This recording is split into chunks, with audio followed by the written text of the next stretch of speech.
नमस्कार दोस्तों, मैं डॉक्टर पीयूष तिवारी। आज हम बात करेंगे फ्लैप या फ्लैपलेस लेसिक के बारे में। देखो कन्फ्यूजन भी बहुत है और कई बार हमें डिसीजन नहीं हो पाता कि फ्लैप वाली सर्जरी करानी अच्छी है या फ्लैपलेस वाली सर्जरी अच्छी है। तो इसमें मैं दोनों टेक्नोलॉजीज़ का थोड़ा आपको पहले बैकग्राउंड बताता हूँ और उसके बाद ये भी बताऊँगा कि कौन-सी वाली टेक्नोलॉजीज़ कब यूज़ करनी चाहिए आइडियली स्पीकिंग। देखिए लेसिक सर्जरी में आपका जो रिज़ल्ट है ना, वो बहुत ही ज़्यादा फ़ास्ट होता है बिकॉज़ जो भी बर्निंग प्रोसेस है, वो आपकी फ्लैप के नीचे हुई है, तो बहुत जल्दी आपकी विज़न रिकवर करेगी।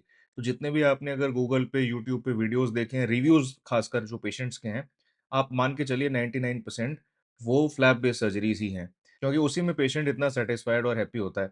ट्रांस पीआरके में थोड़ा-सा आँखों में इचिंग, इरिटेशन, पानी, जलन, चुभन ये सब रहता है।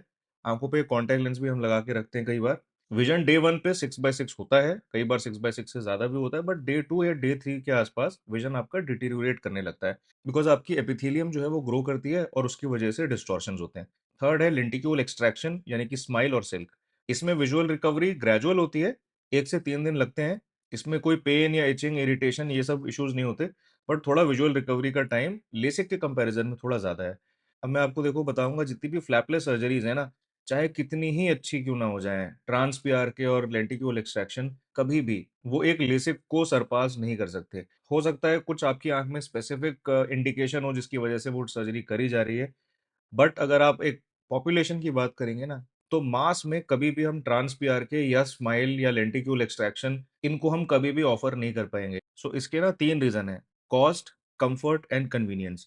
देखो आप अगर किसी भी कंट्री में चले जाओ, किसी भी टाइप की पॉपुलेशन में आप स्टडी कर लो, सर्वे कर लो, अगर आपको सेम या बेटर रिज़ल्ट मिल रहा है लेसर कॉस्ट पे, तो वो टेक्नोलॉजी डेफिनिटली विन कर जाएगी। तो लेसिक की जो कॉस्ट है, वो टिपिकली लेंटिक्यूल एक्सट्रैक्शन से कम होगी, 100% कम होगी। अब बात करते हैं ट्रांस पीआरके की। ट्रांस पीआरके में कॉस्ट हो सकता है लेसिक के बराबर या लेसिक से कम भी हो सकती है कई केसेस में। बट अगेन उसमें आपको कन्वीनियंस नहीं है, कंफर्ट नहीं है और विज़न की क्वालिटी भी धीरे-धीरे करके इम्प्रूव करती है।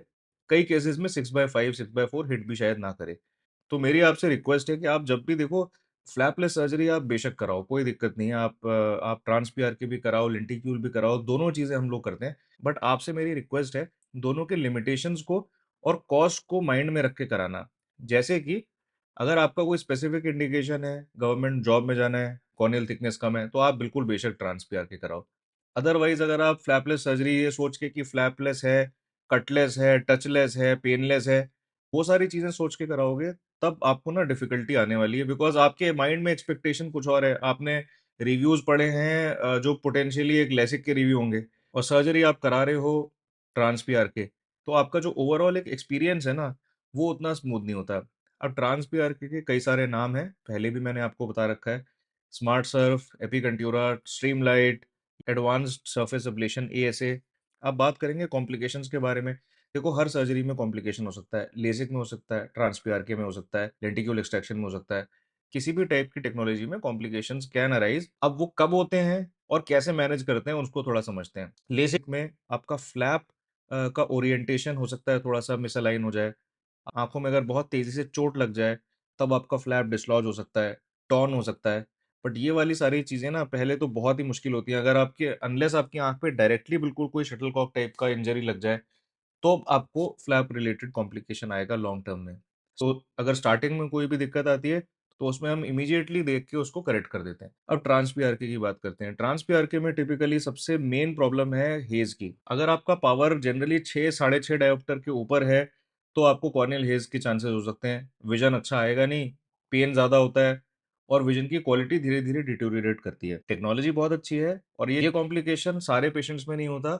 जनरली 1 से 2% लोगों में होता है। और अब बात करते हैं लेंटिक्यूल एक्सट्रैक्शन टेक्नोलॉजी की। देखो लेंटिक्यूल एक्सट्रैक्शन एक काफ़ी एडवांस सर्जरी है। मेरा रिकमेंडेशन तो ये रहेगा आप किसी भी जनरल रिफ्रैक्टिव सर्जन से मत कराओ ये चीज़।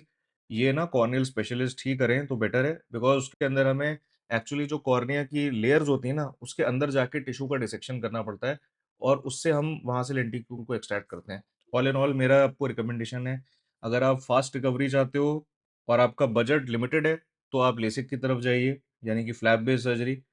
अगर आप चाहते हैं कि फ्लैप रिलेटेड कॉम्प्लिकेशन बिल्कुल भी ना हो और आप mild itching, irritation, pain tolerate कर सकते हो 2-3 हफ्ते के लिए, विज़न की क्वालिटी भी धीरे-धीरे करके अगर इम्प्रूव करेगी और आपको उससे बहुत ज़्यादा फ़र्क नहीं पड़ता, तो आप ट्रांस पीआरके की तरफ जाओ और आपका बजट अगर थोड़ा हायर साइड पे है, तो आप लेंटिक्यूल एक्सट्रैक्शन की तरफ चले जाओ।